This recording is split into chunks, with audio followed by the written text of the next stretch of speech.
பவித்ரா, மத்தியில் பாஜக ஆட்சி மூன்றாவது முறையாக ஏற்பட்ட பிறகு ஹரியானாவில் இன்று தேர்தல் வாக்குப்பதிவு நடைபெற்ற சூழ்நிலையில் தேர்தலுக்கு பிந்தைய வாக்கு கணிப்பு முடிவுகள் சற்று முன்பு வெளியாகி இருக்கின்றன.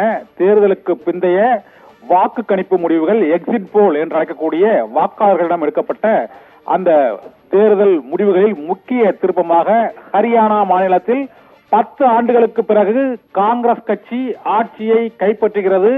அங்கு மொத்தம் உள்ள 90 இடங்களில் அறுதி பெரும்பான்மைக்கு தேவையான 46 இடங்களையும் தாண்டி 50 இடங்களுக்கும் அதிகமான இடங்களில் அங்கு காங்கிரஸ் கட்சி வெற்றி பெறும் என வாக்கு கணிப்பு முடிவுகள் தெரிவிக்கின்றன.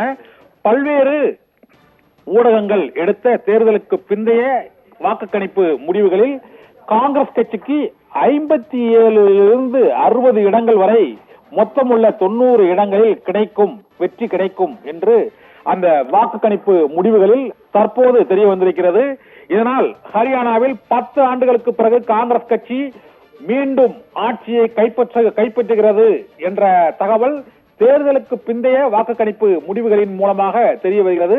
எக்ஸிட் போல் முடிவுகளில் பரபரப்பு திருப்பமாக ஹரியானா மாநிலத்தில் பாரதிய ஜனதா கட்சி ஆட்சியை இழக்கிறது, காங்கிரஸ் ஆட்சியை கைப்பற்றுகிறது. பூமிந்தர் சிங் ஹூடா புதிய முதலமைச்சராக அங்கு தேர்ந்தெடுக்கப்படுவதற்கான வாய்ப்பு இருக்கிறது.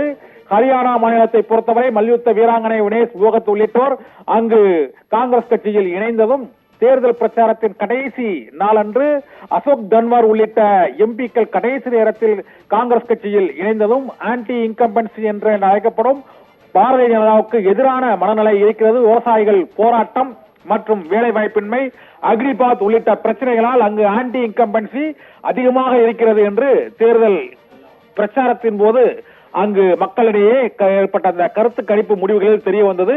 அதையே தேர்தலுக்கு பிந்தைய வாக்கு கணிப்பு முடிவுகளிலும் எக்ஸிட் போலிலும் ஹரியானா மாநிலத்தில் மீண்டும் காங்கிரஸ் கட்சி ஆட்சியை கைப்பற்றும் என்று பெரும்பாலான தேர்தலுக்கு பிந்தைய வாக்கு கணிப்பு முடிவுகளில் தெரிய வந்திருக்கிறது. மொத்தமுள்ள 90 இடங்களில் அங்கு காங்கிரஸ் கட்சி 50 இடங்களில் இருந்து 60 இடங்கள் வரை கைப்பற்றக்கூடும் என்று இப்போது அந்த வாக்கு கணிப்பு முடிவுகளின் மூலமாக தெரிய வருகிறது. அங்கு பாரதிய ஜனதா கட்சிக்கும் காங்கிரஸ் கட்சிக்கும் இடையே நேரடி போட்டி நிலவியது. ஆம் ஆத்மி கட்சி தனித்து போட்டியிட்டது.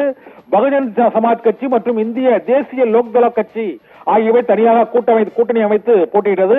துஷ்யந்த் சௌதாலாவின் ஜனநாயக் ஜனதா பார்ட்டியும் ஆசாத் சமாஜ் பாடி கட்சியும் தனித்து போட்டியிட்டன. இங்கு வாக்குகள் சிதறடையும், ஆனால் பாரதிய ஜனதா கட்சியை மீண்டும் ஆட்சியை கைப்பற்றும் என்று தேர்தலுக்கு முந்தைய கருத்து கணிப்பு பிந்தைய கருத்து கணிப்பு முடிவுகளில் தெரிய வந்திருந்தது.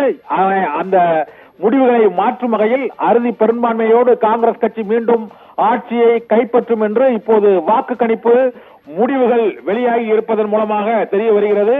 இதேபோல காங்கிரஸ் கட்சி 10 ஆண்டுகளுக்கு பிறகு ஹரியானாவில் ஆட்சி பொறுப்பை கைப்பற்றிய பின்னர் பூமிந்தர் சிங் ஹூடா அங்கு புதிய முதலமைச்சராக பதவி ஏற்பார். நயாப் சிங் சைனி பதவியை இழக்கிறார் என்று தேர்தலுக்கு பிந்தைய எக்ஸிட் போல் கருத்து கணிப்பு முடிவுகளில் தெரிய வருகிறது.